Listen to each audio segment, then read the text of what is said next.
Shalom, shalom, shalom. Shalom, shalom. Shalom, shalom.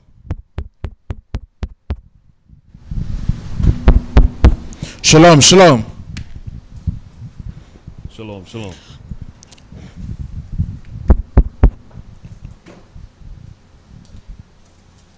Is your mic working? Mine's working. I want to say all praise and power goes to Yahweh by Shema Shek Shai. We're going to rise and face the east. We're going to rise and face the east and set up the prayers, beginning with the blowing of shofar.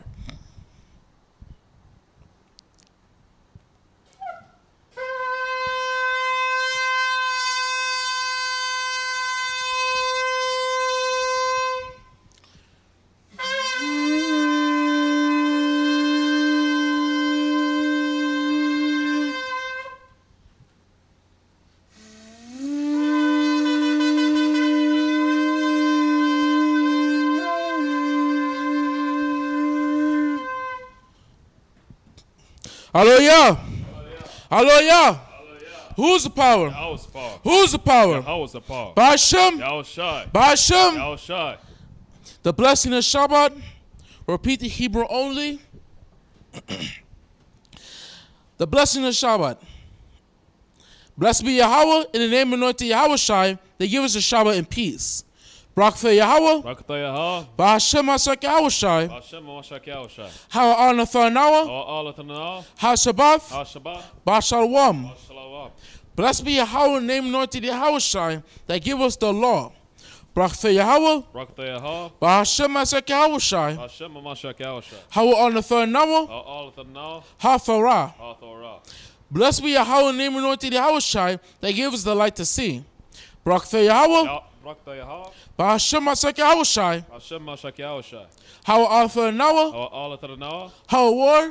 War. Laka'ah. Lakra'ah.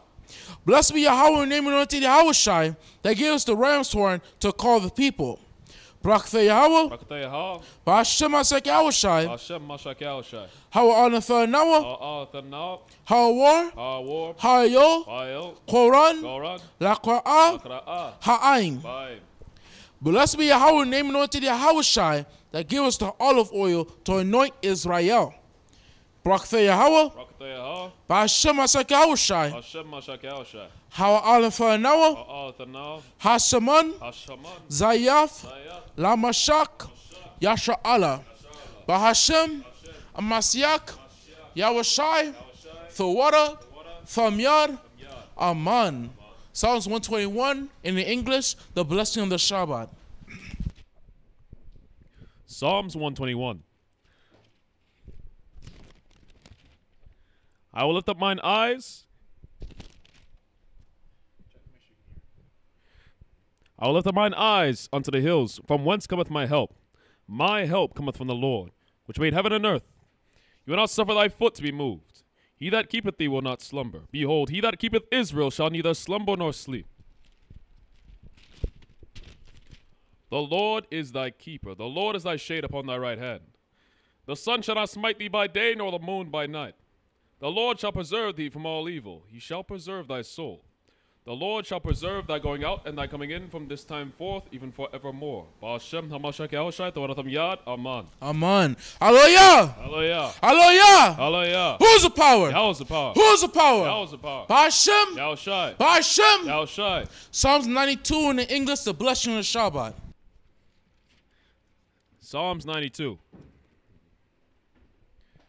It is a good thing to give thanks unto Yahweh, and to sing praises unto thy name, O Most High. To shew forth thy loving kindness in the morning and thy faithfulness every night. Upon an instrument of 10 strings, upon the psaltery, and upon the harp with a solemn sound. For thou, Lord, hast made me glad through thy work. I will triumph in the works of thine hands. O Lord, how great are thy works, and thy thoughts are very deep. A brutish man knoweth not, neither doth a fool understand this. When the wicked spring as the grass, and when all the workers of iniquity do flourish, it is that they shall be destroyed forever. But thou, Lord, art most high forevermore. For lo, thine enemies, O Lord, for lo, thine enemies shall perish. All the workers of iniquity shall be scattered, but my horn shalt thou exalt like the horn of a unicorn. I shall be anointed with fresh oil. Mine eyes also shall see my desire on my enemies, and my ears shall hear my desire of the wicked that rise up against me. The righteous shall flourish like the palm tree, shall grow like a cedar in Lebanon. Those that be planted in the house of the Lord shall flourish in the courts of our God. They shall still bring forth fruit in old age. They shall be fat and flourishing, to shew that the Lord is upright. He is my rock, and there is no unrighteousness in him. Ba'ashem, Hamashak El-Shai, Thawarathim Yad, Aman. Hallelujah. Hallelujah. Hallelujah. Hallelujah. Who's the power? Yahweh is the power. Who's the power? Yahweh is the power. The Aron Kulau and the Lashon Kodesh repeat in Hebrew. Come.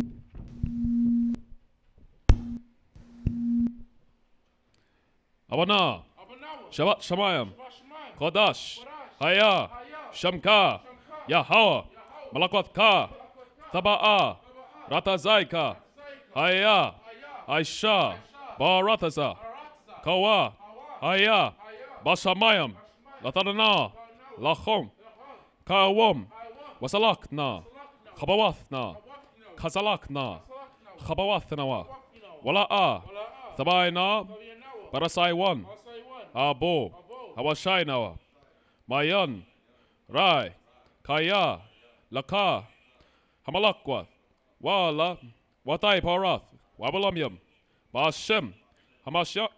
Yaoshai. Thawada. Tamyad. Aman.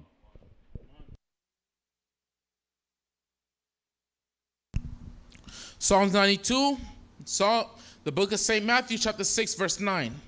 After this manner, therefore, pray ye, Our Father which art in heaven, hallowed be thy name. Thy kingdom come, thy will be done on earth as it is in heaven. Give us this day our daily bread, and forgive us our debts as we forgive our debtors. And lead us not into temptation, but deliver us from evil. For thine is the kingdom, and the power, and the glory forever. Amen. For if you forgive men their trespasses, your heavenly Father also forgive you. But if you forgive men not their trespasses, neither will our Father forgive your trespasses. Abana Yahweh Bahashem Asek Yahushai, Thawada, Thamyad, Aman. Aman. I want to say all praise and power go to Yahweh. Bahashem Asek Yahushai, for surely his mercy endure forever. O Yahweh, I thank you, O Yahweh, for the gathering of the 12 tribes of Israel in these last days, O Yahweh. I thank you, O Yahweh, for the preparing of our minds back to the records of our forefathers, going back to the ways of our forefathers, seeing the ways that they pleased thee and they displeased thee, O Yahweh, that we may correct our paths going forward with you, O Yahweh. Now being Israelites and no longer black and Hispanics and Native Americans, but thy holy and chosen people, O Yahweh.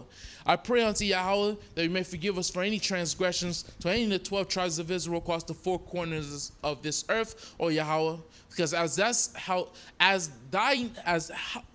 you have said, O Yahweh, in 1 Kings 18 and 47, that as we lift up our hands in the place of our captivity, thou will hear our prayers. So I pray unto Yahweh, you may forgive us and have mercy upon us, and surely bring about the salvation of the children of Israel. Bahashem Amasyak Yahushai, Thawada Thamyad, Aman. Aman. You may be seated.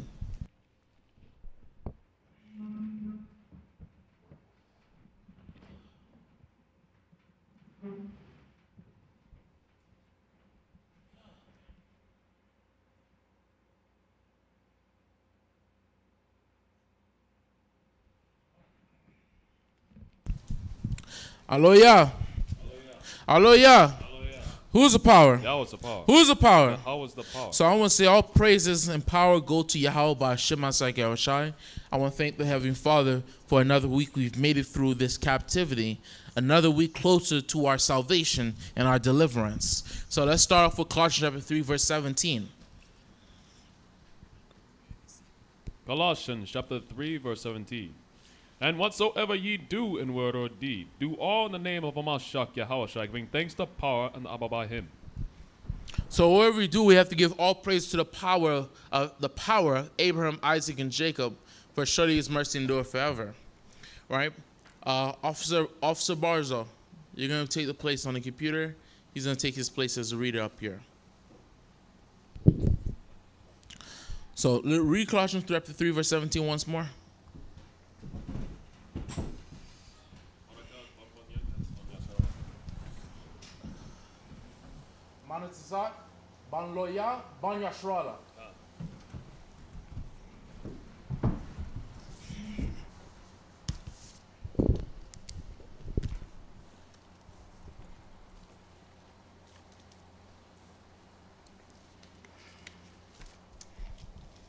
Gone. Colossians chapter 3, verse 17. And whatsoever ye do in word or deed, do all in the name of Mashiach Yahushua, giving thanks to power and the power by him. All praise to the power of Abraham, Isaac, and Jacob, for surely his mercy endureth forever. We may want this we may want and desire this captivity to be over every single day. But as long as we're not doing the things that's pleased to Heavenly Father, we're not going anywhere. We're going to stay here. Because the Father promised us in the third day he was going to deliver us. As we went over 2 weeks ago, the third day doesn't deal with actual 24 hours. It's dealing with a period of 1,000 years. That goes back to 2 Peter. Let me read 2 Peter just real quick.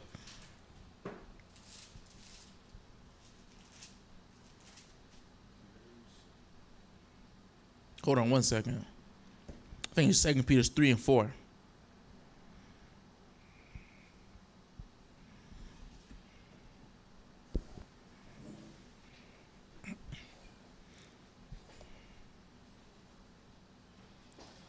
Go ahead, read that. 2 Peter's 3 and 4. Check that.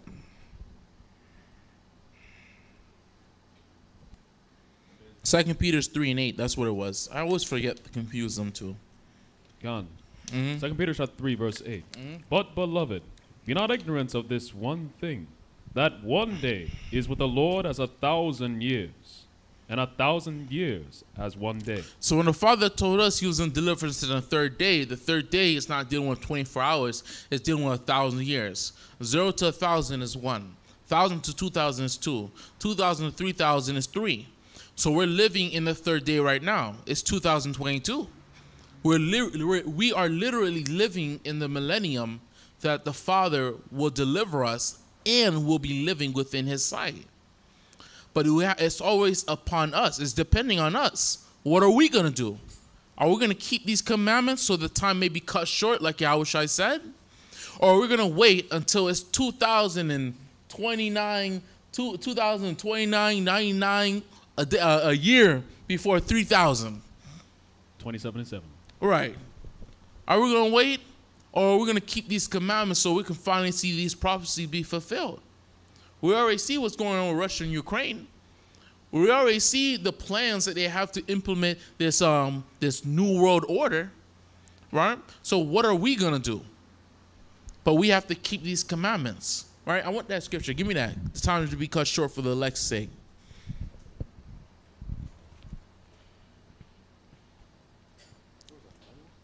Officer Barzo, do me a favor. Put the screen up here on the YouTube. No, that's Matthew.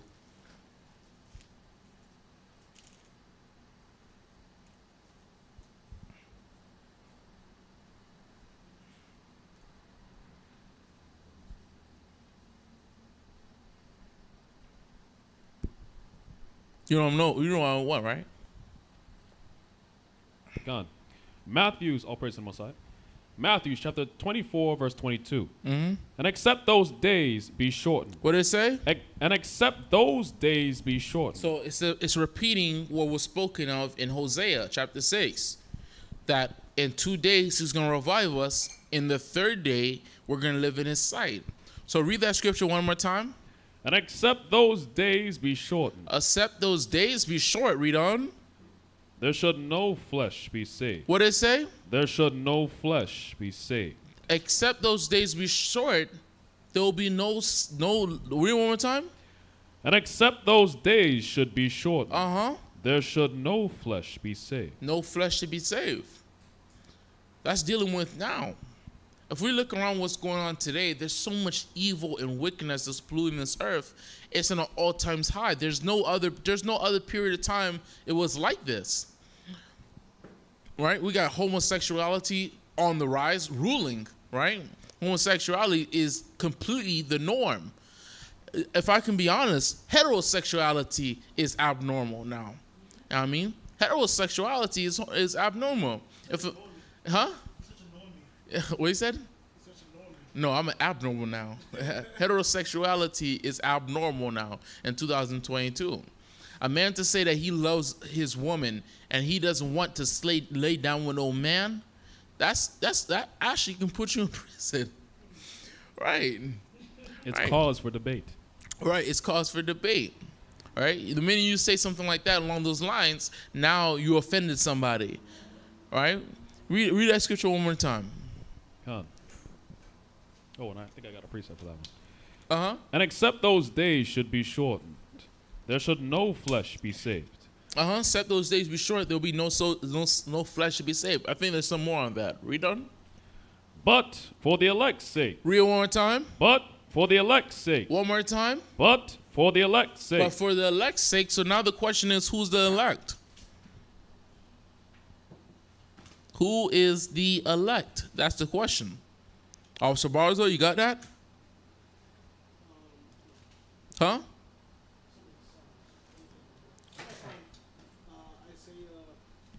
There's plenty of precepts. 44 and 5, I think it is. 44 and 5? Let's see that. If not, there's disparate actions that have to take place.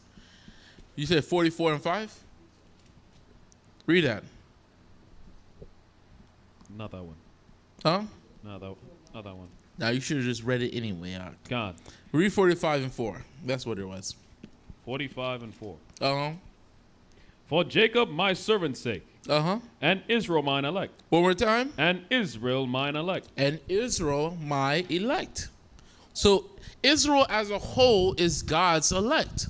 We were chosen out of all these nations on this earth. But within God's elect, there's another elect. And that elect is the 1/3 of Israel that's going to be delivered out of America, out of the Americas, out of this captivity, from the destruction, the nuclear fire that's coming here to America, because America is going to be destroyed. It will no longer exist, right? So now, give me the book of Zechariah chapter 13. Give me Zechariah chapter 13, verse 7.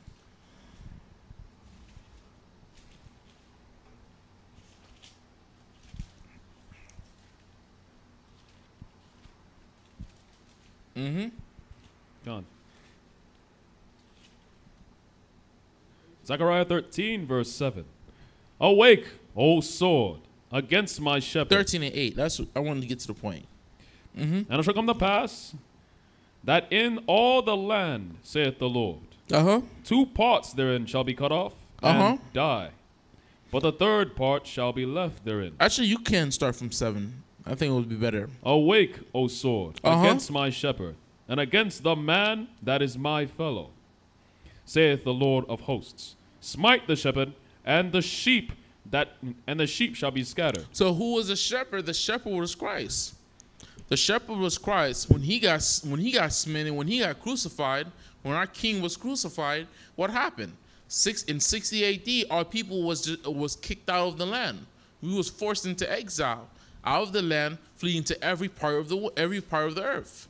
Right? Read on. God. And I will turn mine hand upon the little ones. And it shall come to pass that in all the land, saith the Lord, 2 parts therein shall be cut off and die. What did it say? 2 parts therein shall be cut off and die. Right, that's dealing with the 2/3 of Israel. 2/3 of Israel will die in this land. Read on. But the 3rd shall be left therein. But the what? But the 3rd shall be left therein. And that's the elect within the elect. You have to pray to Heavenly Father that you are of that elect. You are of the 1/3 that's going to be delivered here from America, because destruction's here. There's no future here in America for us as the children of Israel. Right? So now let's go to the portion. Let's get Joshua. Let's get the book of Judges.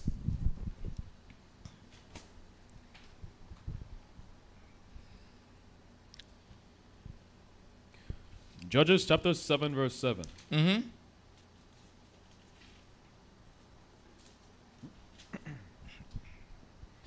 And the Lord said unto Gideon, by the 300 men, By the what? by the 300 men, So before we had 300, how many men did we have? How many men did Gideon have under him before the 300? Huh? Who remembers? Officer Monica, you remember, right? it was, what was first, the many was 20,000 something. Huh? It was 10,000 of them, and the rest of them fled. You got a mic down there? No. You do have a mic in there.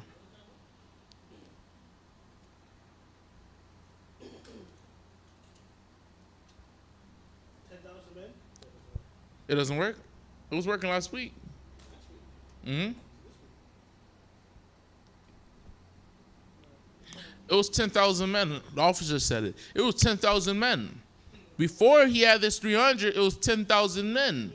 But out of all those 10,000 men were not fit for war. They weren't. They were not ready. There was those type of brothers that if they saw a little blood, they get squeezy.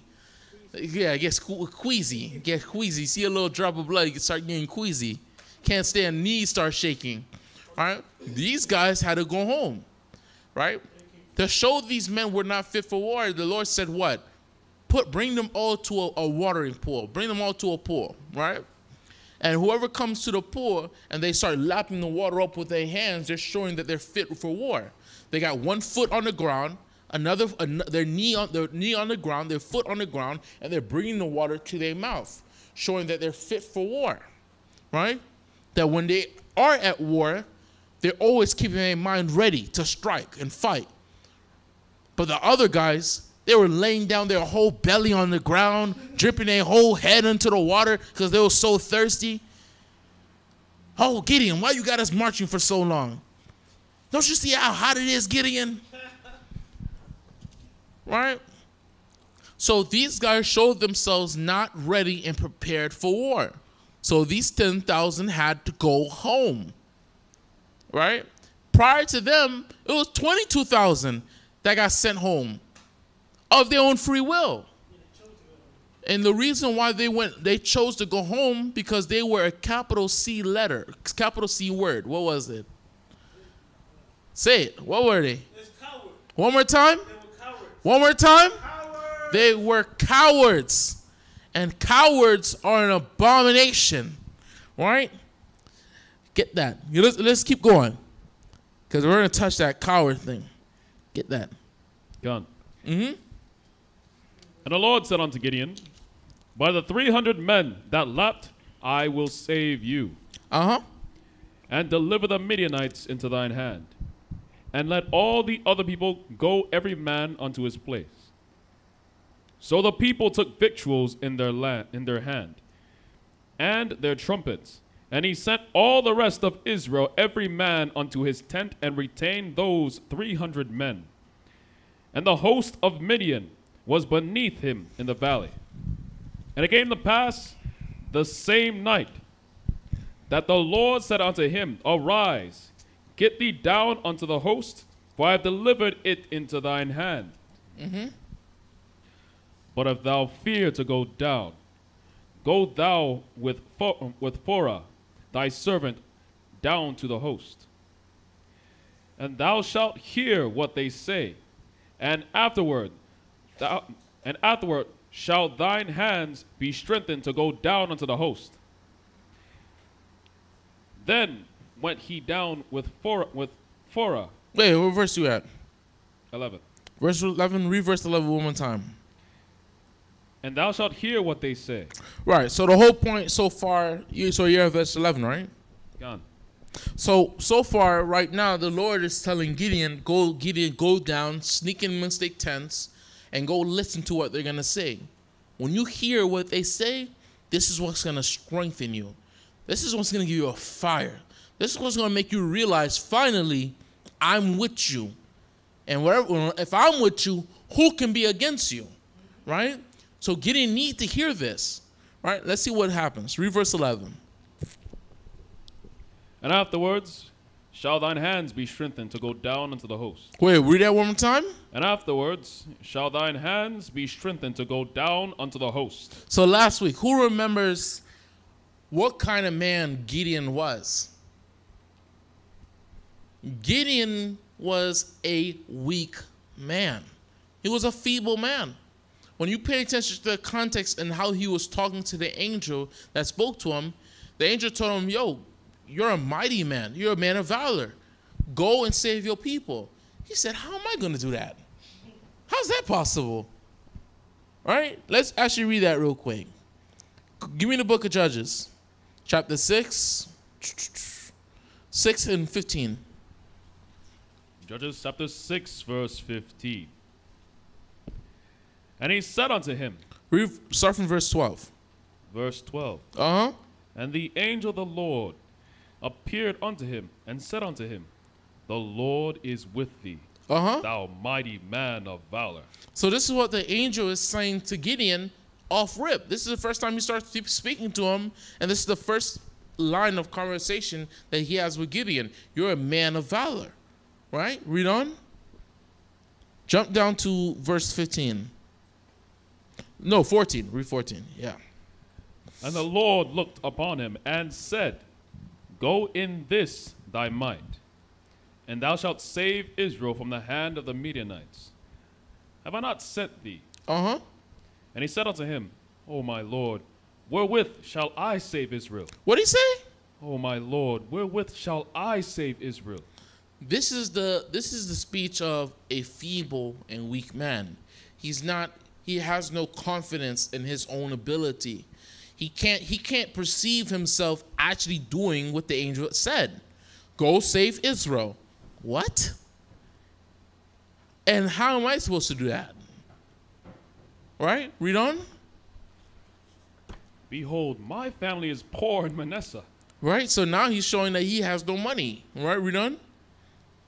and I am the least in my father's house. And I'm nothing. You see my older brother? My older brother Rico, man, that man, he can do something. My older brother Gabar could throw a boulder. And you don't want him? You want me? Right? Read on. And the Lord said unto him, surely I will be with thee, and thou shalt smite the Midianites as one man. Right? So this whole conversation shows us where his mindset was, right?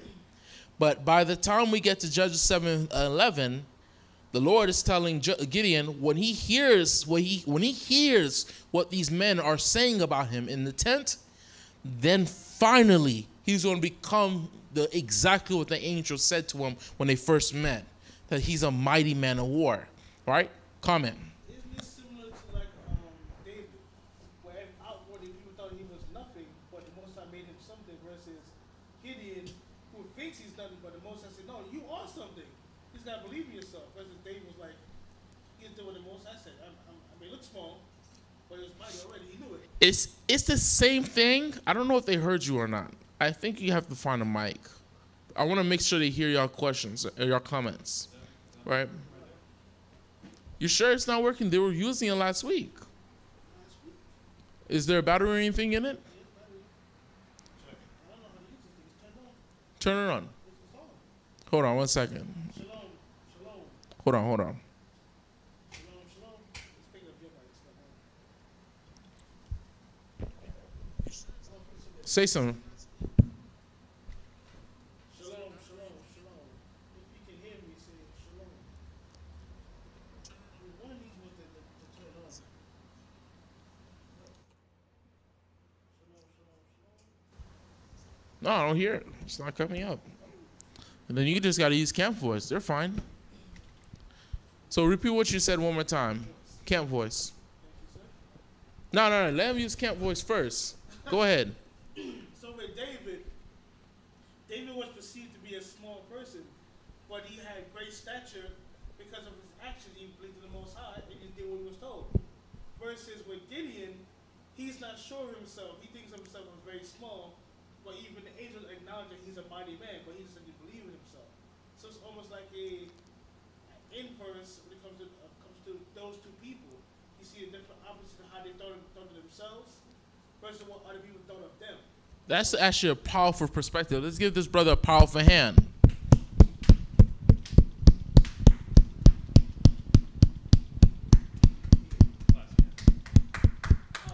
So that's actually a perfect perspective on this situation, right? Because it's exactly what you're saying. It's a reversal. David outwardly, people saw David outwardly and saw him as not a man fit for war. But inwardly, he was. He slew a lion and a bear prior to him even getting involved with warfare of men, right? So inwardly, he was already a man of war. Outwardly, he looked like nothing, right? Right. But the thing about his character himself, David knew he could do it. Yeah, he had the confidence. Outwardly, he had the confidence. He just looked from physical appearance. He didn't look like he could do it. Right. He was one of those pretty boys, right? But he had it, though. He had the confidence, and he also had the ability within himself. But Gideon, he had the ability, same as David, but he did not have the confidence. And those outside of him saw it. They can see it, but he couldn't see it himself, right? So that was good analysis between those two brothers, right? So let's continue. Oh wait, this I was actually saying something. Let's get Sirach chapter 34 verse 14.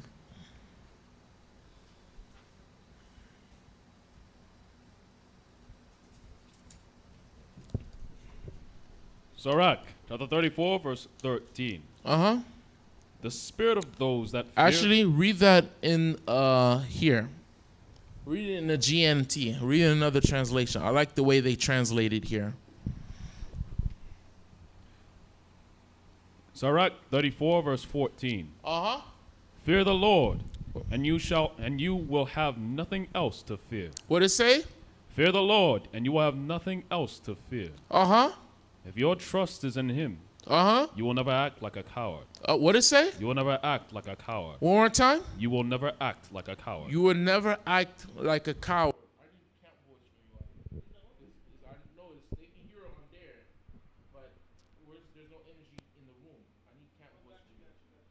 Yeah.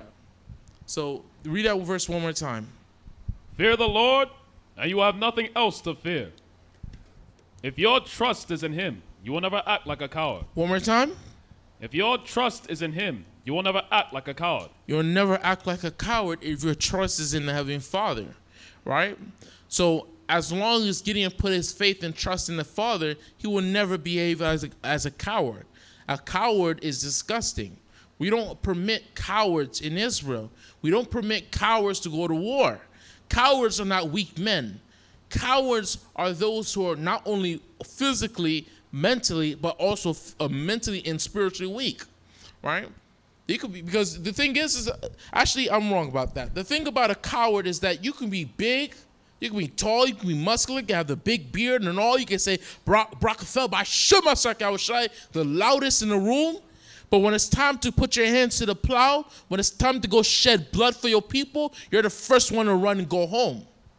That's what's sickening about a coward. You outwardly look good, but inwardly you are disgusting, man. Read that. You got something? Comment. So that's why, another thing about cowardice is that it's contagious. That's why in the book of Deuteronomy 20, verse 8 tells you, if you're fearful, faint of heart, go home, sir. You'll spread out amongst your brothers who are going to fight. Right, we was just going into that last week. Here, someone give me Hebrews chapter 12, verse 12.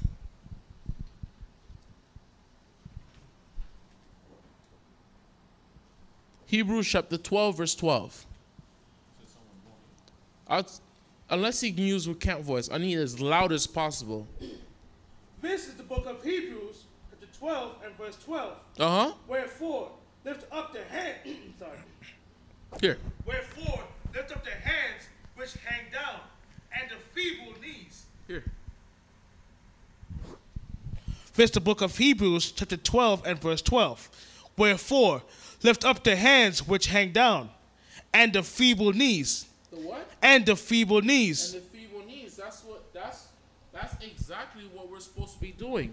We're supposed to be lifting up hold on to it. We're supposed to be lifting up the hands of the weak and strengthening the feeble knees. Read on. Verse 13. And make straight paths for your feet, lest that which is the lame be turned out, of the way, but let it rather be healed. Let it rather be what? Let it rather be healed. Let it rather be healed. You have powerful people right now alive in Israel. People like Gideon, men of valor, but the only thing they're lacking is confidence. The only thing they're lacking is something that should have been given to them, but it was stripped from them from this world. Whether it was brothers who wasn't raised with no father, a brother who was raised with a cruel mother, a brother who was destroyed by the evils of this world, man. That's the reason why here as Israelites, as men, we strengthen the feeble hands. Whether it's a sister's hands or whether it's a brother's hands, right? Because it'll be a lot of sisters who have righteous intentions. They want to do righteous things for their people, but their feeble hands are never strengthened. Their feeble hands are never given confidence, man. But now we come into this life, we strengthen the feeble hands of our people. Because we ain't going to find it out there in the world, and we didn't find it from our oppressors. Right? Read on. Verse 14. Give me the book of Romans chapter 15, verse 1. You can get me Romans 15 and 1. Give me Romans 15 and 2. Get it first. Romans 15 and 1.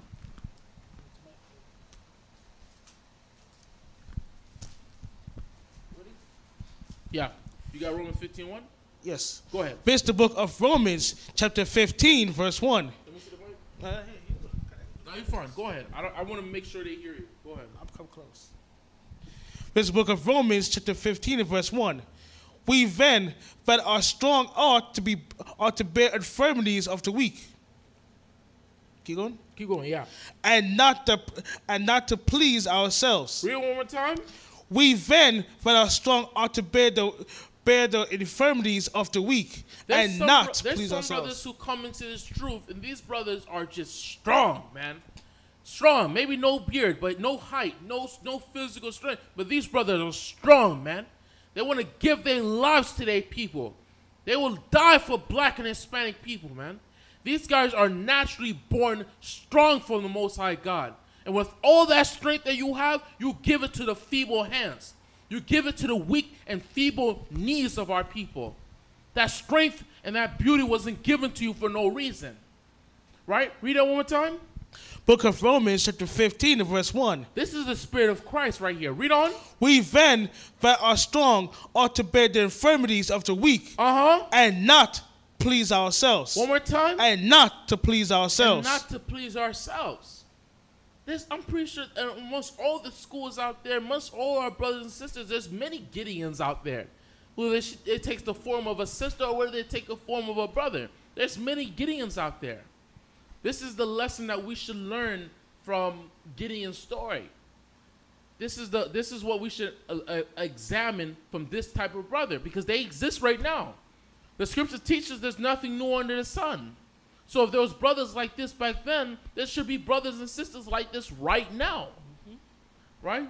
And the only thing they're missing is someone to strengthen their hands. There ain't nothing wrong with having weak hands. Weak hands were created to be made strong. Right? Read on. Verse 2. Let every one of us please his neighbor for his good to edification. Edification. Edification. Edification. For even Christ pleased not himself. Read it one more time. For even Christ pleased not himself. That's how we know it's the Spirit of Christ. Read on. But as it is written, the reproaches of them that reproached thee fell on me. Read that one more time. Sorry. For even Christ pleased not himself. For even Christ pleased not himself. Showing this type of spirit, this type of behavior, bearing the infirmities of others and bearing the infirmities and the weaknesses of the weak. This is the Spirit of Christ, because we can observe this of Christ's actions. Read on. But as it is written, the reproaches of them that reproached thee fell on me. Read one more time. For the reproaches of them that reproached thee fell on me. The reproaches of them that were approached fell upon me. Right? So this is a powerful perspective about the brother Gideon that we should take to heart. All right? Now let's go back to the book of Judges. The order for reading.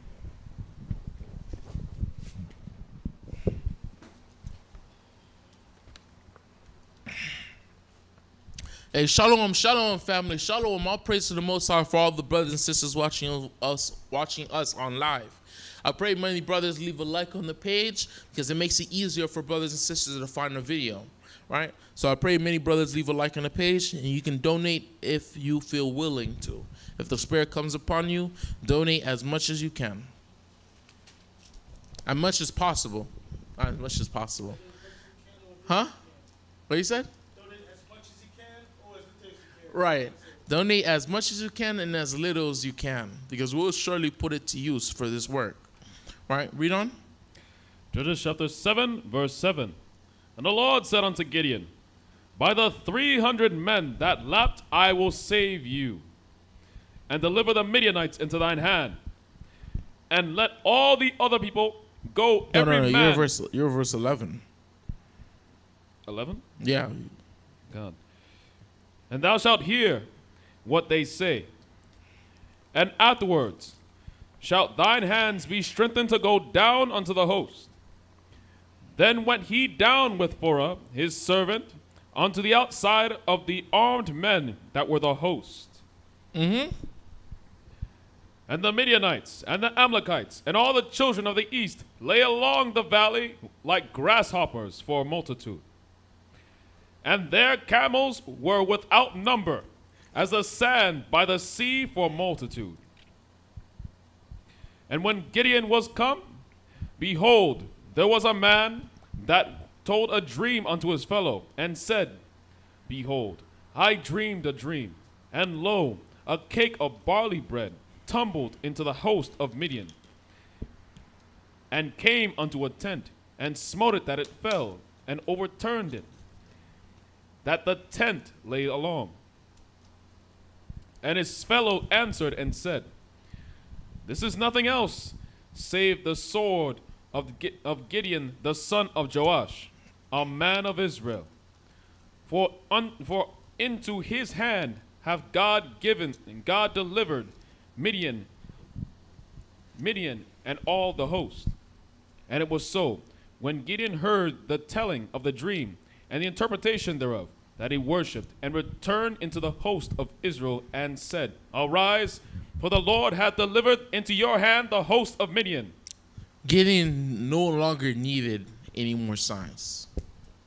At that moment, Gideon knew absolutely Yahweh, the God of black and Hispanic people, was with him. He knew emphatically at that moment. Right? Read on. Yeah.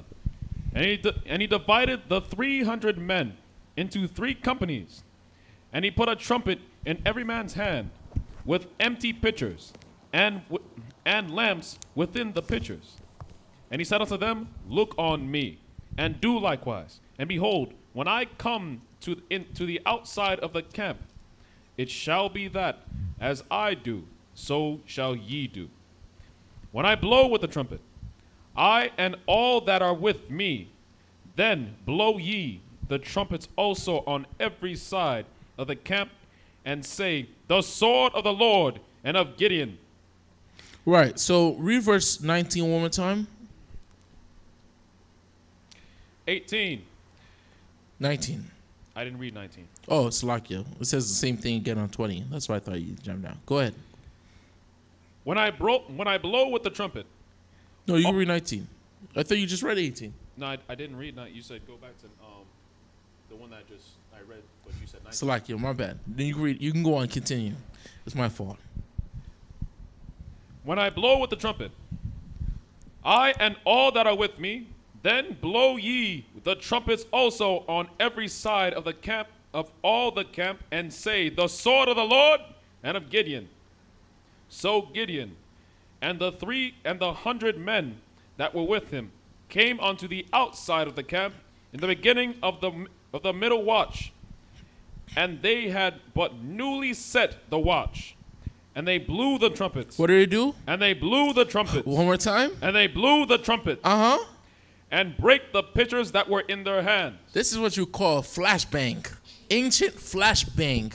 Right? Israelites has been doing this. Esau based that explosion off us. Right? Huh? They base everything off us, right? We're the form of all things. The military uses guerrilla warfare because they copy it from their. Say a word one more time. The military uses camouflage and guerrilla warfare because they learn from fighting our Gadite brothers. Right. So they got it Right. They copy everything from us. Right. They copy everything from us. I agree. Right, because I don't remember him wearing no camouflage when he was wearing that shiny armor as the Spanish conquistadors. He came over here and he learned very quickly that does not work in the swamps of Florida. Right. Right. So, you know it's crazy, huh? Okay, all praise on one side. So, what's good about Judges chapter 7, chapter 19, verse 19? Right, he has them basically carrying trumpets, and he has them having a little torch of fire, and over the torch of fire is like a pot. The pot is over the torch of fire, right, to cover the light because it's at night, right? So when they broke the squad of their 300 men into three groups, 100 to 300, three groups of 100, right? At the moment of Gideon, meaning he says the sword of the Lord, and of Gideon, that phrase, they will take the pots, smash it, which caused a sound, a loud sound, right? 300 people smash. Imagine you drop a damn plate. No one likes that sound. Imagine 300 people dropping plates and it cracks. That's gonna cause a confusion in the camp. So not only that, now you have the fire is coming out. Now you have all this fire, all this sound, the trumpet's blowing. It's a whole bunch of confusion. It's to cause confusion, panic, right?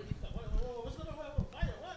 What's going on? Exactly. So now I'm gonna give an example of what kind of sound they were blowing, right? Give me the book of Numbers 10 and 7. There's a distinction in how we blew our trumpets, right? I brought this up before when we was going over Maccabees. But the Maccabees used this same tactic when they were fighting the Grecians, right? Numbers 10 and 7. Right. No, you can let Bonica get it. Yeah. Numbers chapter 10, verse 7. But when the congregation is to be gathered together, ye shall blow. But ye shall not sound an alarm. Wait, hold on. Read that one time. But when the congregation is to be gathered together, When the congregation is to be gathered together, ye shall blow. what did it say? Ye shall blow. You shall blow, but read on. But ye shall not sound an alarm. So what does that mean? You're going to blow. You're going to blow the trumpet, but you're not going to sound the alarm? What does that mean? Huh? What does that mean? That means there are different ways to blow the trumpet. There's different ways to blow the trumpet. There's a distinct sound that they'll blow, and the people know this sound is for the gathering of the people.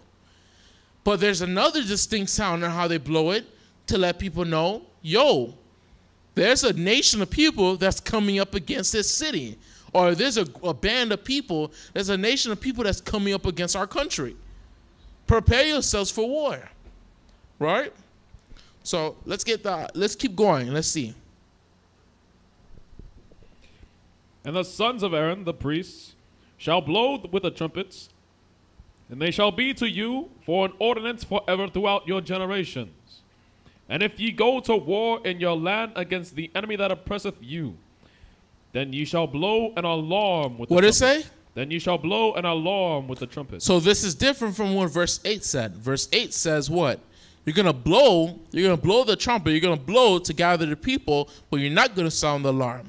But now verse 9 says, if you go to war in your land, like we're doing with the Midianites, we're going to war in your land against the enemy that oppresseth you, like the Midianites, then you shall blow an alarm. So this alarm, this sound that they're going to use the trumpet to blow, it's a very distinct sound so that people will hear it and recognize it is time for war. Right?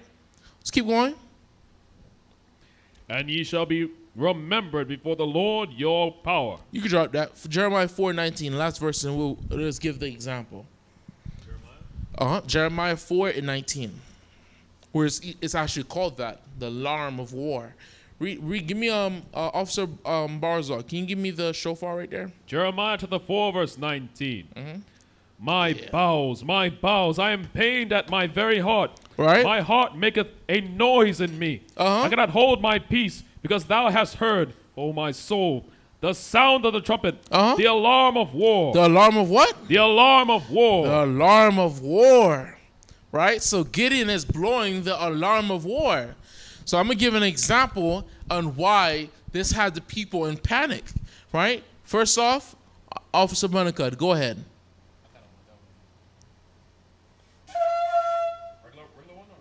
A sound of a sound of war. You hear? Okay, that right there will be the sound of, we got to get up.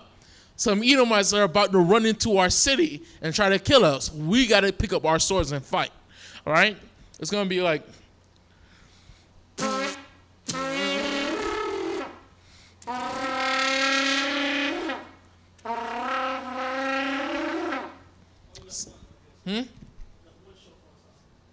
No, this is fine. No. No, that's a ceremonial. That will be more for the gathering of the people. If a group of people hear that, they're not gonna think we're about to die. They're not gonna think that. They're gonna think it's time for, I guess, Passover or something. The shofar blowing that the Officer Bunnica just did, that's the sound of, yo, go get the stick, right? Go get the stick, go get the sword, go get whatever we need to do to go handle our business. All right? So let's go. Let's continue in Judges. Judges chapter 7, verse 21. Mm-hmm. And they stood every man in his place round about the camp, and all the host ran and cried and fled. And the 300 blew the trumpets, and the Lord set every man sword against his fellow. So 300 people blowing the shofar like we were just doing it. They're going to be panicking. It's at night. They're going to be panicking. People were sleeping. They woke up to that sound. That's crazy. Right? Keep going. And the host fled into Beth Shattah in Zerah, and to the border of Abel Meloha unto Tabath. And the men of Israel gathered themselves together out of Naphtali, and out of Asher, and out of all Manasseh, and pursued after the Midianites. And Gideon sent messengers throughout all the mount of Ephraim, saying, Come down against the Midianites, and take before them the waters of Beth-barah and Jordan, unto Beth-barah and Jordan. Then all the men of Ephraim gathered themselves together and took the waters unto Beth-barah and Jordan. And they took 2 princes of the Midianites, Oreb and Zeb, and they slew Oreb upon the rock Oreb, and Zeb they slew at the winepress of Zeb, and pursued Midian and brought the heads of Oreb and Zeb to Gideon on the other side of Jordan. And the men of Ephraim said unto him, Why hast thou served us thus? Let me read that again. Why hast thou served us thus, that thou called us not, and wentest to fight with the Midianites? And they did chide with him sharply. And he said unto them, What have I done now done in comparison of you? Is not the gleaning of the grapes of Ephraim better than the vintage of Abiezer? God hath delivered into your hands the princes of Midian, Oreb and Zeb. And what was I able to do in comparison of you? Then their anger was abated toward him when he had said that. And Gideon came to Jordan and passed over, he and the 300 men that were with him, faint, yet pursuing them. And he said unto the men of Succoth, Give, I pray you, loaves of bread unto the people that follow me, for they be faint. And I am pursuing after Zebah and Zamunah, kings of Midian. And the princes of Succoth said, Are the hands of Zabah and Zalmunna now in thy hand, that we should give bread unto thine army? Salaki, I lost the place. Where were you at? 8 and 6. Okay, all praises. You want me to say that? You got something to say? Wait, hold on. You said 8 and 6? Yeah, I feel like you got something to say. Huh? I feel like you got something to say on that one. I got a lot to say. Yeah. Let's go back to verse 1. Salakia. That's why I was waiting a little bit. And the man of Ephraim said unto him, Why hast thou served us thus? That thou called us not, and went thou to fight with the Midianites? Oh, God. Here comes along the Puerto Ricans. Now here comes the Puerto Ricans. We just came from war. Now the Puerto Ricans got a problem. We got something to say. Right? So Gideon comes. Gideon gives them the final fight. Gideon tells them, go ambush the princes that are trying to cross the river. Go over there and go fight them. Now, they get to fight the princes and slay them. But now the Puerto Ricans are coming to Gideon saying, why you didn't call us from the beginning? Why you didn't call us to come fight with you from the beginning, right? Because if you go to Judges 6 and 35, someone give me Judges 6 and 35, you'll see that the tribes that Gideon called for were Judges 6 and 35. And he sent messengers throughout all Manasseh, and also was gathered after him. And the messengers. Wait, read that one more time. Who also was gathered? Who also was gathered after him. And he sent messengers unto Asher. Unto Asher. And unto Zebulun. And Zebulun. And unto Naphtali. And unto Naphtali. And they came up to meet him. Not Ephraim. So he chose this judge, this authoritative figure in Israel, right? He chose these 3 tribes. You don't get to question him on who he's bringing. He chose these 3 tribes, right? So now they're trying to give, these Puerto Ricans are trying to give Gideon the smoke, right? Let's read that. You had a comment before we continue. No. Okay, keep going. And they did chide with him sharply. So they're arguing with him, right? And he had said unto them, What have I done now in comparison of you? Oh my God, now what did I do? Read on. Is it not the gleaning of the grapes of Ephraim better than the vintage of Abiezer? Isn't it just better you just stay home? I was going to ask, what are these same ones that came and they were counted and they went home?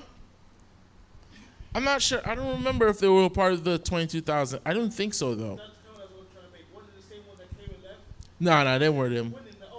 Hey, where did you go from the beginning? You want a victory too? No, they weren't part of that. But they weren't even asked to go to war with them. They weren't even asked to go to war. But now they're complaining, right? So why did they volunteer? Who? The other tribes. What? Them 3 tribes? They didn't volunteer. Those 3 tribes were commanded to come. Yeah. The ones complaining, they knew what was going on. The ones, hey, I volunteer. I want to go too. I see what you're saying. I see what you're volunteer as saying. tribute. Now it's almost over. Now they want to get involved. They're trying to get some of that spoils. Them Puerto Ricans, man. You got to watch them. But I love those brothers. I love my brothers, man. I know they're watching. The battle's over. Oh, right. What you call us? We could have went too. Right. So Gideon's basically saying, is not the gleaning of the grapes of Ephraim better than the vintage of Abiezer? So isn't it better just stay home and glean your grapes? You see them grapes are delicious. I mean, drink your Concord grape juice and, and let us handle this. All right? So read verse 3. God hath delivered into your hands the princes of Midian. So they got to fight the princes of Midian and slay them. But read on. Oreb and Zeb. And what was I able to do in comparison of you? Then was their anger abated toward him when he had said that. And Gideon came to Jordan and passed over he and the 300 men that were with him, faint, yet pursuing them. So a good point, a very important point that should be seen in verse 3 is when he said, then their anger was abated toward him when he had said that. He basically led the conversation with what? What have I done now in comparison of you? Right? I chased the Midians. I was warring against them, but you took down the fleet of the princes. right? The princes are royalty. They're the ones that's protected by the royal guard, by the soldiers, because they're royalty. But you were able to stand up and fight and kill them. That's a great accomplishment. Why are you arguing with me that you weren't with us from the beginning? You took down a great number. You know what I'm saying? That's what he's basically telling them. He's giving them some pleasantries. Like, don't forget, you took down this great number. That's why the people's anger was like, all right, you know what? You got that. Right? So now let's keep going. And he said unto the men of Succoth, Give, I pray you, loaves of bread unto the people that follow me, for they be faint, and I am pursuing after Zebah and Zalmunna, kings of Midian. And the princes of Succoth said, Read verse 5 one time. Verse 4, yeah. And Gideon came to Jordan, and passed over, he and the 300 men that were with him.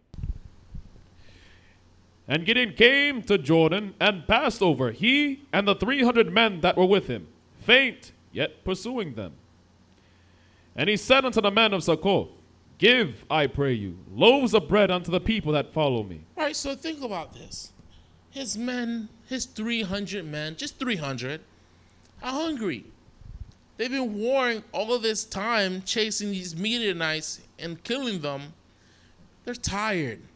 They want food. I mean, if these men came to your door, would you give them at least something? Right? So Gideon's asking, can you give my soldiers some, at least bread? Some bread. Right? Now let's hear this. Keep going. I am pursuing after Zebah and Zalmunna, kings of Midian. All right, so he said, they're hungry. The Ephraimites already took the princes down. I already took down their camp. I'm just chasing their kings. I'm just chasing their kings now. When I got them, our oppression under the Midianites it's over. All right? So keep going. And the princes of Succoth said, What did they say? Are the hands of Zebah and Zalmunna now in thine hand? Wait, they're in your hand? Where? Look, I don't see them. Where they at? Where they at? I don't see them. You said they're in your hand. Open your hand up. Let me see. That's what they're saying. They're mocking him. Where they at? I don't see. Right, read on. That we should give bread unto thine army? We're going to give bread to your army? And you talking about they in your hand. Where they hand? I don't see it. Maybe you put it in your pocket. I don't see them. Right, read on. And Gideon said. So they insulted Gideon, not knowing the Lord is with Gideon. Read on. Therefore, when the Lord hath delivered Zebah and Zalmunna into mine hand, then I will tear your flesh with the thorns of the wilderness and with briars. What did he say? Therefore, when the Lord hath delivered Zebah and Zalmunna into mine hand, then I will tear your flesh with the thorns of the wilderness and with briars. We're going to go into this right here, but we're going to, go into it lightly. We're going to wait. Let's keep going. Remember Gideon's promise to these guys. Remember what he promised, this covenant, right? Real men don't have to make threats. This is his covenant, his promise to them, right? Read on.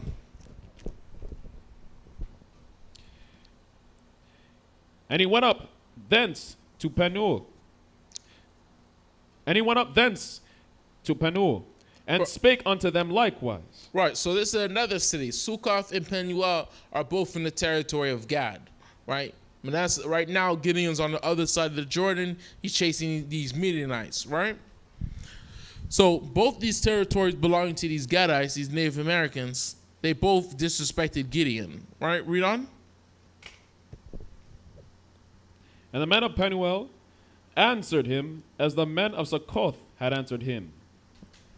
And he spake also unto the men of Penuel, saying, When I come again in peace, I will break down this tower. What did he say? When I come again in peace, I will break down this tower. I'm gonna break this tower down. Right? That's his promise to them. Right, read on. Come. Now Zebah and Zalmunna were in Karkor, and their host was with them, about 15,000 men, all that were left of all the host of the children of the east. For there fell 120,000 men that drew sword. And Gideon went up by the way of them that dwelt in the tents on the east of Nobah and Jabobehah, and smote the host, for the host was secure. Now hear this. Gideon and his 300 smote a host of how many? 15,000 men? His 300 versus 15,000 men, he smote their host. He's going to return those promises he made to those two cities. Right, read on. And when Zebah and Zalmunna fled, he pursued after them, and took the two kings of Midian, Zebah and Zalmunna, and discomfited all the host. And Gideon, the son of Joash, returned from the battle before the sun was up, and caught the young men of Succoth, and inquired of him. Right, so he defeat the host, the kings flee, right, and now the Gideon, the son of Joash, returned from the battle before the sun was up, right? Now, when we read verse 14, when you read that word caught, you read in other translations, it deals with capture, seize, right? They captured this young man because they went back into the territory of Gad, right? Because remember, Gideon made a promise. Gideon is a man of the Lord, which means he keeps his promises, right? Read on. And caught the young man of the men of Succoth, and inquired of him. All right, captures this young Native American. Read on. And he described unto him the princes of Succoth, and the elders thereof, even 70 men. So he's interrogating him, getting some information. How many elders there are, how many princes there are, where they at, where are they located, where's their cribs, their houses, where they stay at. You know what I mean? How many people be watching them, right? Go ahead. You got a comment?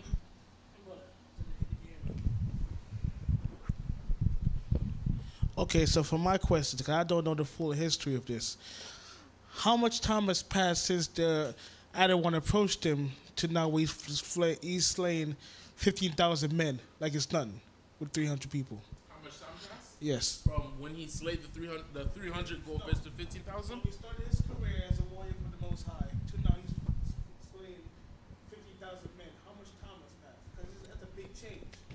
Because before it was like, I'm nobody, now I'm like, I'm a great down this tower. It's possible it could tell us before the chapter ends. Cause yeah, it usually tells us like how much time and stuff like it could tell us, but in all honesty, I don't remember off the top of my head. Because when it usually ends, that's when it gives like a summary of what everything that happens. So hopefully before the end of the chapter, it'll probably tell us, right? But that is a good question though. The time frame when all this is taking place. He's definitely changed now. He's talking spicy now to the elders, right? I'm gonna tear the entire. Oh yeah. Where do we leave off at? 15. Yeah, 15. Oh wait, yeah, 15. Salakia. It was 15. You just caught the young man, interrogate him for information. God. And he came unto the men of Succoth, and said, Behold, Zebah and Zalmunna, with whom ye did upbraid me, saying, Are the hands of Zebah and Zalmunna now in thine hand, that we should give bread unto thy men that are weary? Aren't these the two guys you said that wasn't in my hands? Hey, bring those two guys over here. Wait, I thought these two guys wasn't in my hands. I thought I didn't have them. I thought there was 15,000 guys risking their life to protect them. Oh, right. That's weird. That's crazy. You can imagine Gideon right now, chest puffed out. That's crazy. That's crazy. Right? God. But no, she's like, no, it's time for me to fulfill my promise. All right? I did make a promise to you guys, didn't I? Right? And I can't break my promises now. All right, let's get that. Verse 16. And he took the elders of the city, and the thorns of the wilderness, and briars, and with them he taught the I men. need strength for this one. Strength. And he took the elders of the city, and thorns of the wilderness, and briars, and with them he taught the men of Succoth. With what? With them he taught the men of Succoth. How did he take thorns and briars and teach the men of Sukkoth? How did he teach them? What did he do? It doesn't tell you. It doesn't tell you in detail exactly what he's doing, but the scripture does. The Spirit of the Lord will reveal it to us before the end of this night. Right? Here, I'm gonna send you something as an example of what he was using. Right? I sent it to the Gmail just now. Let's put this on a screen. Visual. I think a picture says 1,000 words. Right? There you go. I sent it to you right now. No problem. While he's doing that, I need someone to give me, Officer Bunica, to give me Deuteronomy chapter 25, verse 1, where see according to the Bible, what Gideon is doing is according to the law. This comes from the law. We'll see if this is according to the law, and we'll see what these elders were lacking, what these two cities were lacking. Something very minute, something very small, but very important, right? Trooper last one, come closer and give me the book of Proverbs 20 and 30.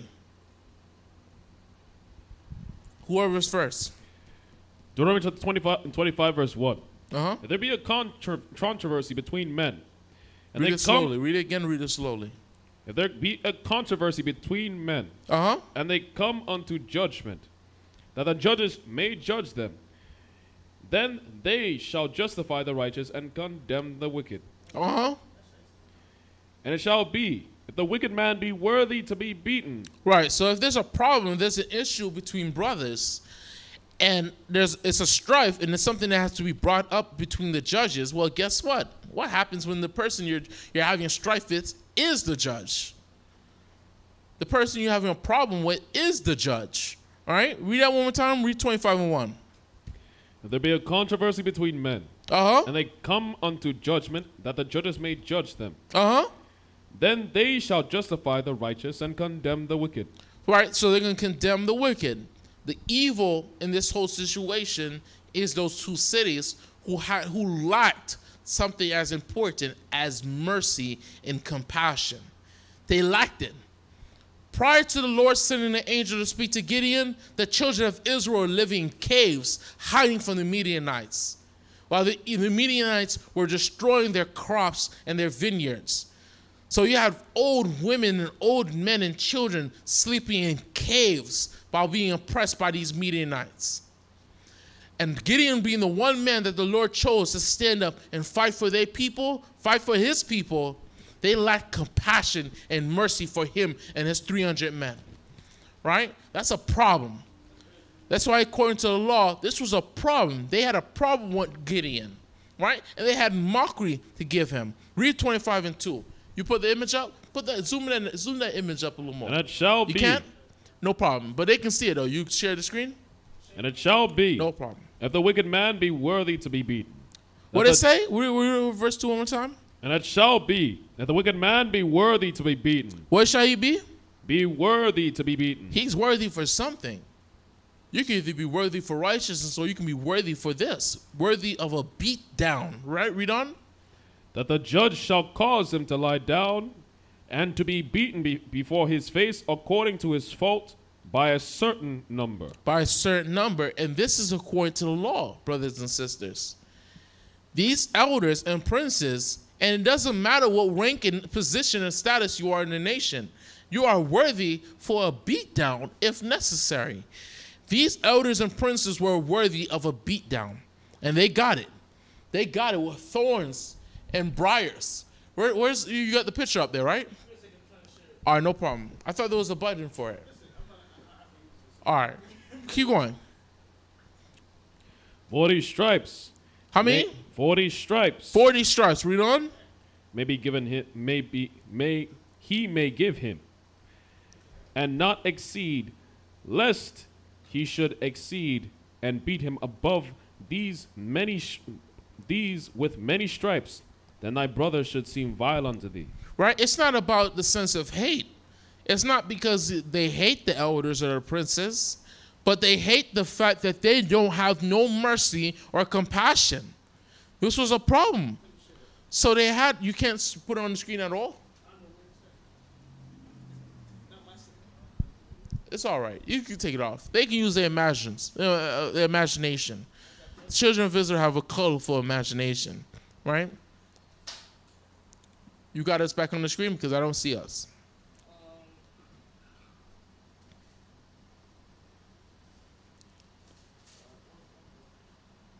Okay, all praise to the Most High. Now let's continue. Huh? Yeah, thorns and briars. Officer Lashawan, not Officer Lashawan, Trooper Lashawan, read Proverbs 20 and 30. This is the book of Proverbs. A lot louder because they won't hear you whatsoever. This is the book of Proverbs, chapter 20, verse 30. Come closer. Go ahead, read it. This is the book of Proverbs, chapter 20, verse 30. Uh-huh. The blueness of a wound clear set away evil. Read it one more time. The blueness of a wound clear set away evil, so do strip the inward part of the belly. Officer, you can sit. Officer Mazamar, read this scripture for me. Yeah, you can hear him a little bit. Huh? But it's not loud, is it? You can hear him, just enough. Because last week, I had them reading scriptures. I couldn't hear them at all. Come closer, Officer Mazamar. You can sit, Trooper Lashawan. Pay attention how the officer's reading it. Read Proverbs 20 and 30. The book of Proverbs, chapter 20, verse 30. Uh-huh. The blueness of a wound cleanseth away evil. So do stripes the inward parts of the belly. Read it one more time. The blueness of a wound cleanseth away evil. So do stripes the inward parts of the belly. Right. So this is what stripes does. This is what the blueness of a wound will do. It cleanses away evil. Having no mercy and having no compassion is an evil thing. It's disgusting. Give me the book of Matthew chapter 5. Get Matthew chapter 5. And let's see what Christ said.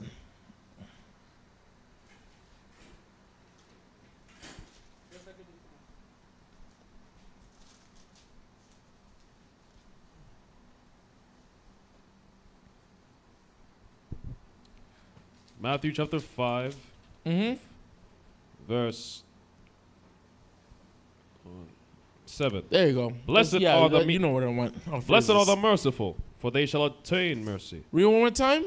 Blessed are the merciful, for they shall obtain mercy. One more time. Blessed are the merciful, for they shall obtain mercy. So blessed are the merciful, for they shall obtain mercy. And it's horrible. Someone else give me Proverbs 10 and 13. Someone else give me Proverbs chapter 10, verse 13. There's all scriptures you can use for this situation. Proverbs 10 and 13. There's all types of scriptures you can use for this. You go to Proverbs 10 and 13, Proverbs 20 and 30, that deals with this type of situation. That Gideon is giving them stripes, a physical retribution for the evil that they gave him, right? The same instance, I don't know if you remember, the same instance happened with David. When David was running from Saul, and he wanted to get raisins and supplies for his men that was in the caves. And for all the killing that he did for the children of Israel, all them damn filthy, disgusting Africans that he put to death in the name of his God and for his people, this man Nabad had no favor for David. Right? And David was about to come upon his house and destroy his whole house. Read Proverbs 10 and 13.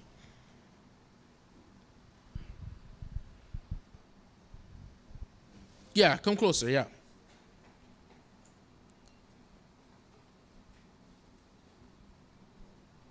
The book of Proverbs, chapter 10, verse 13. Uh-huh. In the lips of him that hath understanding. Wait, the lips of who? In the lips of him that hath understanding. Someone else give me Proverbs 20 and 31. Because read one more time. In the lips of him that hath understanding. In the lips of him that have understanding. Read on. wisdom is found. What it say? Wisdom is found. One more time. Wisdom is found. Wisdom is found. So you have to ask yourself, and you have to scratch your head, how is it that wisdom is not found in the mouths of these elders that denied Gideon mercy and compassion? How disgusting can you be? With all them gray hairs you got in your head, and you forgot to give this brother mercy and compassion, man. Fighting, giving his life over to fight for his people, right? Give me Proverbs 20 and 31. 20 and 31. It should be, okay, it's the verse before that. It's 20 and 29. That's what it is. Glory, young men. Right. This is the book of Proverbs 20 and verse 29. Right? The glory of young men Hold is their that. strength. I didn't, for 10 and 13 is not finished. Hold that. But keep going. Continue from where you left off, and then when you finish that, he's going to continue. Go ahead. Yeah. Proverbs 10 and 13. The book of Proverbs, chapter 10, verse 13. Uh-huh. In the lips of him that hath understanding, wisdom is found. But a rod is for the back of him that is void of understanding. That is void of what? That is void of understanding. So all them gray hairs you have, you sitting in a high position in the children of Israel, and you forgot to give Gideon mercy and compassion? This is a lesson for all our people out there in this world, especially when we come to the truth. You can't not be no elder in Israel, and you forgot the smallest minute lesson, which is mercy and compassion. Right? And this is very terrifying when an elder doesn't have no mercy and compassion. Give me the book of Sirach, chapter 25, verse 25 and 4. Read the scripture I gave you. This is the book of Proverbs 20 and verse 29. Uh-huh. The glory of the young men is their strength, Right? and the beauty of the old men is his gray hair. It's his gray hairs. When you go to Sirach 25 and 4, it tells that the gray hairs is a symbol of his wisdom. These men were supposed to have wisdom. They don't have any excuse.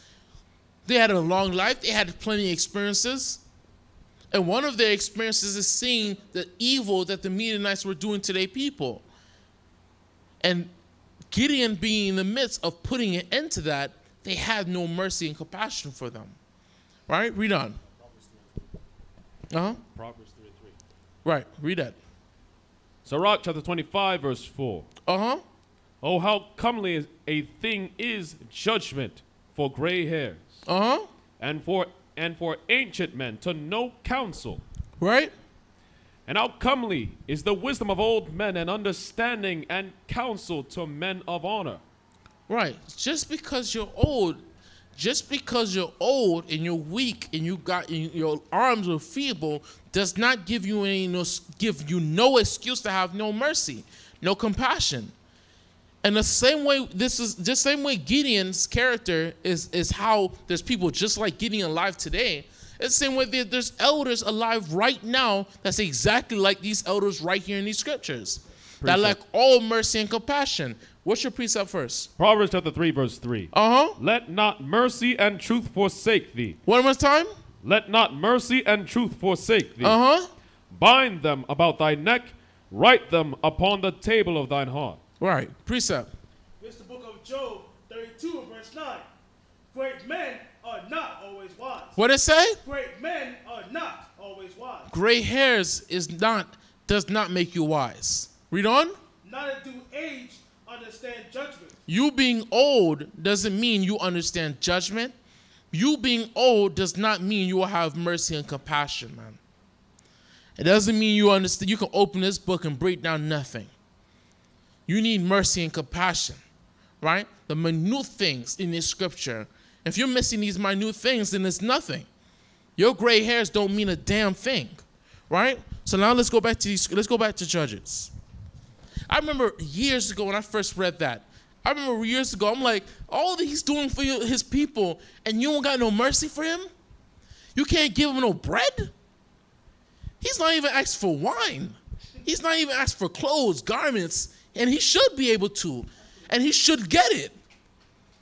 But all he's asking for bread for 300 people and 2 cities deny him? You deserve more than 40 lashes, man. Right? Nigga. You deserve lashes, man. Right? Read that. Judges, yeah. Judges 8 and 16. Let's read that one more time. Judges 8 and 16. And he took the elders of the city and the thorns of the wilderness and briars, and with them You could put the YouTube back he up here. taught the men of Succoth. What did he do? And with them he taught the men of Succoth. Oh, he taught them all right. That day forth, they learned mercy and compassion. They learned mercy and compassion, man. That day forth, they were missing that. They weren't there. They didn't learn that lesson from their youth, but Gideon for sure taught them that lesson that day forth. Right? Read on. And he beat down the tower of Penuel, And he didn't forget Phanuel. He didn't forget Penuel. Right? Read on. and slew the men of the city. Right. Keep going. Then said he unto Zebah and Zalmunna, what manner of men were they whom ye slew at Tabor? And they answered, as thou art, so were they. Each one resembled the children of a king. And he said, they were my brethren, even the sons of my mother. As the Lord liveth, if ye had saved them alive, I would not slay you. So this is Gideon's conversation with them, right? He's asking them, who did they kill at Tabor, right? What kind of men were you killing? And he said each one of them resembled the children of a king. They were dressed like royalty, right? You have to see how at this time of Gideon's life, him being so far, being military successful in all his campaigns, he's gained a large level of treasures, possessions, clothes, jewelry, whatever, right? And then when he learned that these kings had killed people, killed his own people, this sunk into him, right? Read on one more time. If you had showed them mercy, I would have shown you too mercy, right? And he said, they were my brethren. They were what? They were my brethren. They were my brethren. Read on. Even the sons of my mother. Uh-huh. As the Lord liveth, if ye had saved them alive, I would not slay you. Right? And he said unto Jether, his firstborn, up and slay them. But the young drew not his sword, for he feared, because he was yet a youth. He was yet a youth. What? Because he was yet a youth. He was still young. He wasn't ready to kill these guys yet. He was too young, right? But Gideon wasn't going to let them slide. He wouldn't be righteous if he let them slide. Read that. Then Zebah and Zalmunna said, rise thou, and fall upon us. For as the man is, so is his strength. And Gideon arose, and slew Zebah and Zalmunna, and took away the ornaments that were on their camels' necks. Then the men of Israel said unto Gideon, rule thou over us, both thou and thy son, and thy son's son also. So Gideon killed them. He put them to death, right? Read verse 22. And the men of Israel said unto Gideon, rule thou over us, both thou and thy son's son also, for thou hast delivered us from the hand of Midian. So the people, this is way before David. This is before Samson, before Solomon, before Saul, before any of them. This is Gideon. They were choosing Gideon to be their king, right? Before David, before Saul, Gideon was being chosen to be king over the children of Israel, right? Read on. And Gideon said unto them, I will not rule over you. Read it one more time. We'll read it with strength. And Gideon said unto them, I will not rule over you. What did he say? I will not rule over you. I will not rule over you. I will not be your king. Read on. Neither shall my son rule over you, for the Lord shall rule over you. The Lord shall rule over you. And Gideon said unto them, I would desire a request of you. So Gideon is saying this is because he acknowledged something throughout all this situation, from the moment he spoke to that angel all the way to the time he finally killed these two kings. He realized that it doesn't matter who the Lord chooses. It doesn't matter who the Lord puts in this position. because all of this is depending on the Most High. It's whoever the Lord chooses. It's whoever the Lord wants to be with. The Lord chose the Gideon at that time, but Gideon knows within himself he needed 4, 5, 6, 7 times signs from the Father to know that the Father was with him. He didn't just hear, go fight the Midianites, and he got up and go fight the Midianites. He needed to make sure that the Father was with him, right? This is how he knows that this glory you give me, it has to go to him. It doesn't go to me. Because if the Father didn't give me as many signs that he gave me, I'll probably be at home right now, right? We have to ask ourselves, it will be the same thing with us. Let me see.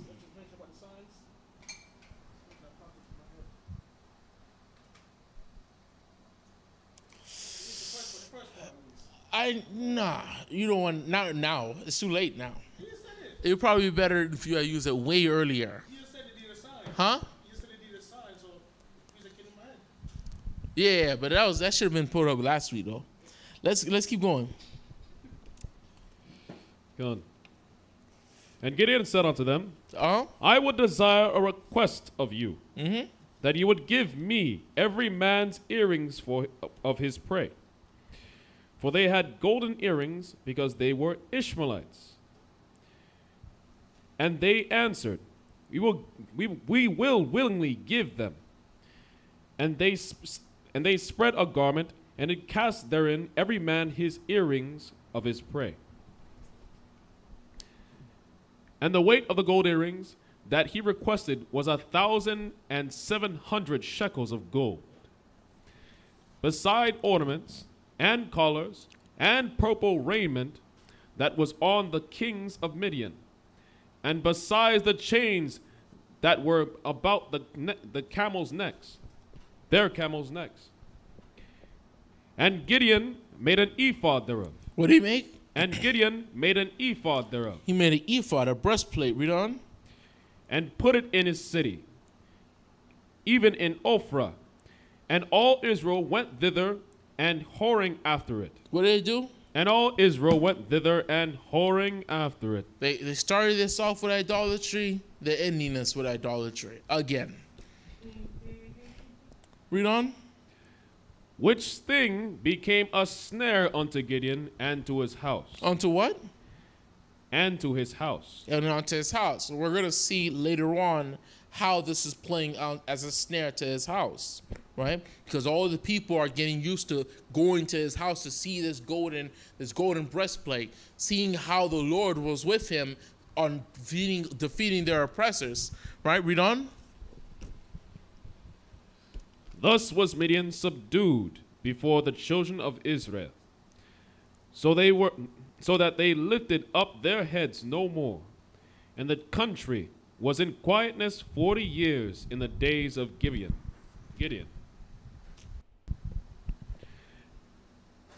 And Zerubbabel, the son of Joash, Zerubbabel, the son of Joash, went and dwelt in his own house.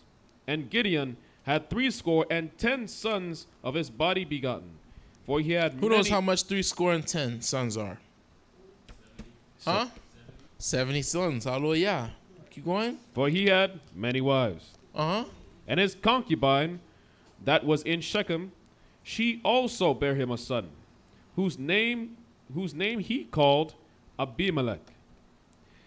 And Gideon, the son of Joash, died in a old age, and was buried in a sepulchre of Joash his father in Ophrah of the Abizarites.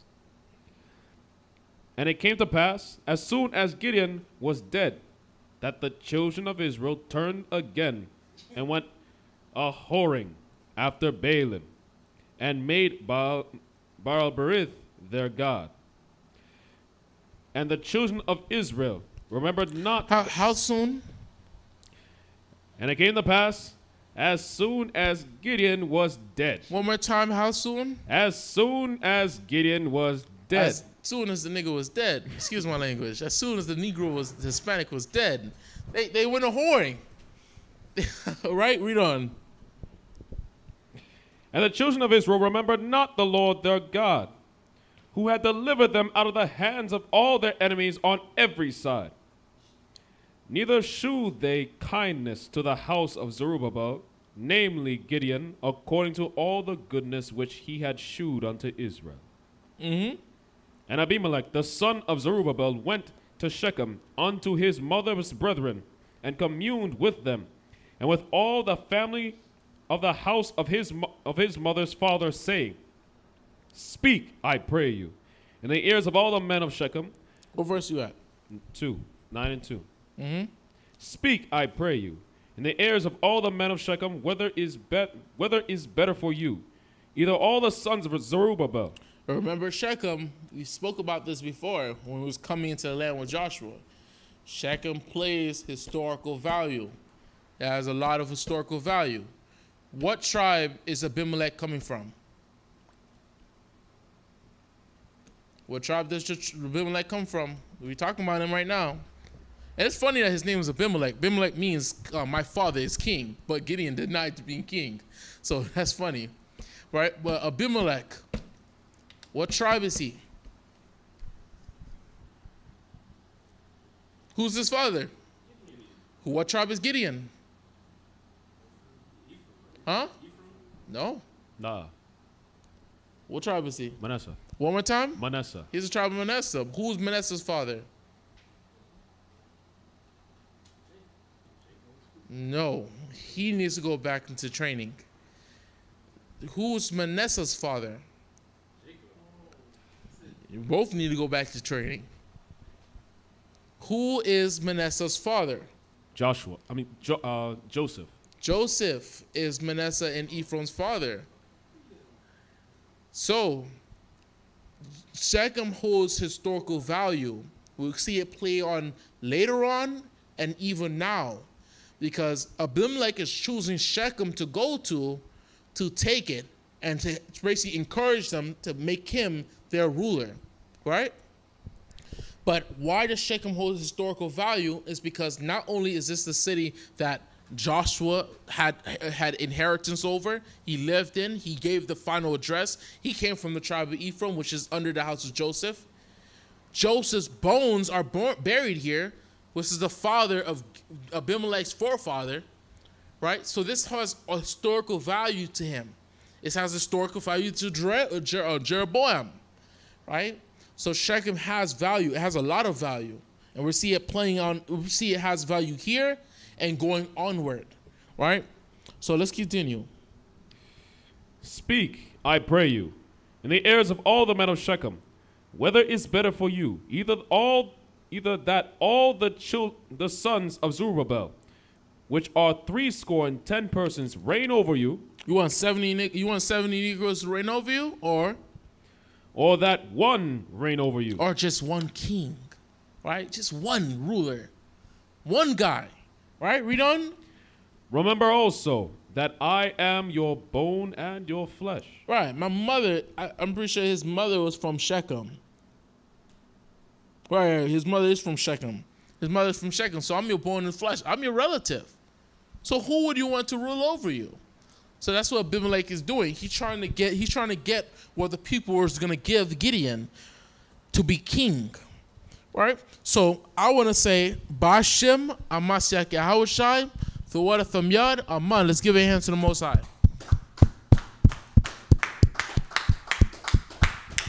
I want to say it was a good class. We went into a lot of different things between these chapters. I left a good cliffhanger because next week we'll be going to Abimelech trying to establish himself as king, right? So I want to say all praises and Most High. I want to thank all the brothers and sisters watching us over live. I thank all the brothers and sisters who left us a like on the video so it'll make it easier for brothers and sisters to find it, right? Any brothers and sisters that donated to either our Cash App, LOZ, money sign LOZ, money sign VLOZ, or any brothers that donated to us over the live, I appreciate to all you brothers and sisters by Hashem Mashiach Yahushai. And I want to say, let's rise and face the east, the blowing the shofar, so we can go teach our people out in the streets.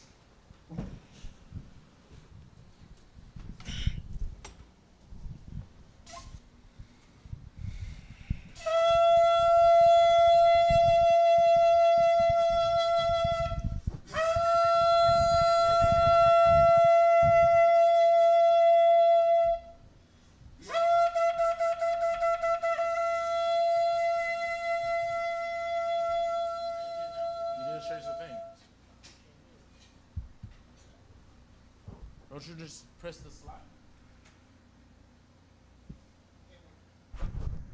So why is it off the screen?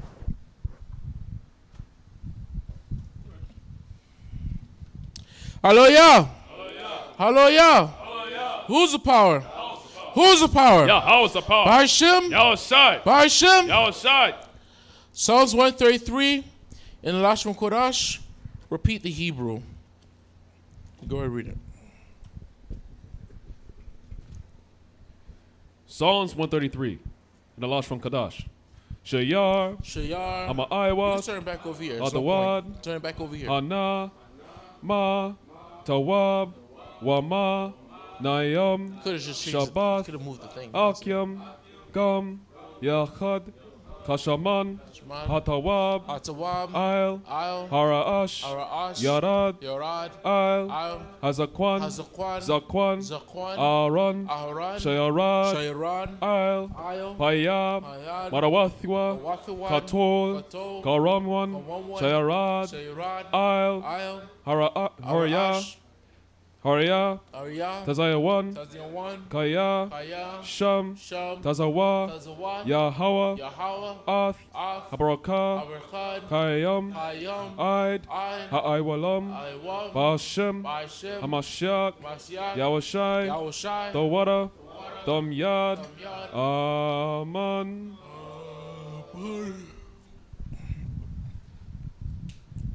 The book of Psalms, chapter 133. Behold, how good and how pleasant it is for brethren to dwell together in unity.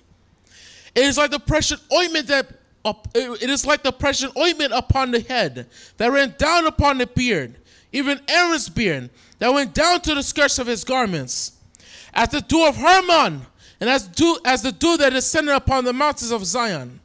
For there Yahweh commanded a blessing, even life forevermore. By Hashem, Amasak Yahushai, Thawada, Thamyad, Aman. Hallelujah, clap it up.